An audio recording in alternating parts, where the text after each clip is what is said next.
Napanood ko po yung video ni Sir Jimmy, yung nag-viral na road rage between motovlogger at saka si Sir Jimmy. Dito ko po nakikita talaga, based po sa mga sinabi ni Sir Jimmy sa interview ho, okay lang naman sa kanya na napakyuhan siya. Unfortunately, ang nag-provoke sa kanya para bumaba nga sa kanyang kotse ay yung ang paghintay or pagtigil ng motovlogger sa may tulay. Kung natatandaan nyo, ginawan ko na to ng reaction video. Sinabi ko na nga doon sa nauna kong reaction video na isa talaga sa nakapag-provoke yung pagtigil ng motovlogger. So, na-tempt tuloy si Sir Jimmy na bumaba sa kanyang kotse. Yan, nakikita ko pa rin kay Sir Jimmy ang kanyang pagkamahinahon na isang driver, which is isa pa sa ikinagulat ni Sir Jimmy, no, na babae nga daw pala yung motovlogger. Hindi niya ini-expect na babae o ini-expect niya lalaki. Siguro yung mga time na hindi pa nakakababa si Sir Jimmy sa kanyang kotse,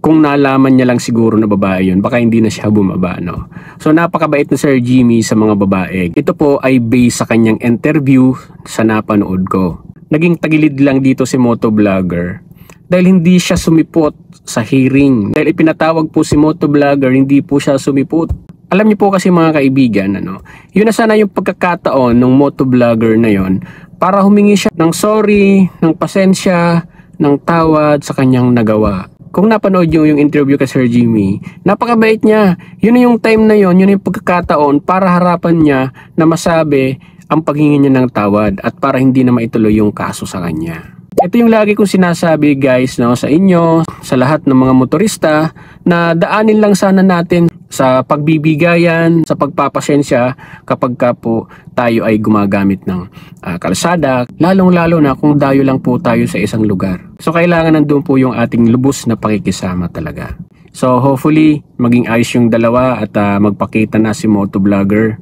Yan lang naman po ang mithiin, maging safe po tayong lahat pag tayo pa ay gumagamit ng kalsada. At syempre, maging maayos ang pagkitungo natin sa bawat isa. Guys, gusto ko lang palang i-share sa inyo, ito po ay isang Acid Guard Plus na pwedeng makatulong sa inyo kung kayo po ay nakakaranas ng pananakit ng sikmura, mataas ang acid, allergies, pwede ho ito makatulong guys. Guys, kung nakikita nyo, ito ay white stone na nasa loob.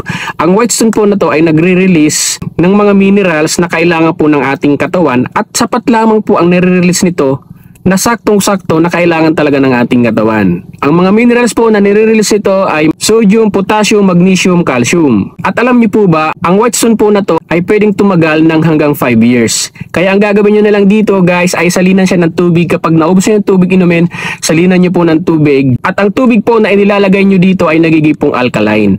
Alam niyo po ba, sa araw-araw natin na iniinom yung mga tubig na nabibili natin sa mga tindahan, sa mga refilling station, yan po ay napaka-acidic. Kaya tayo ay nagkakasakit dahil sa pagiging acidic. Pero kung mayroon po kayo nito, ang tubig nyong inumin ay magiging alkaline.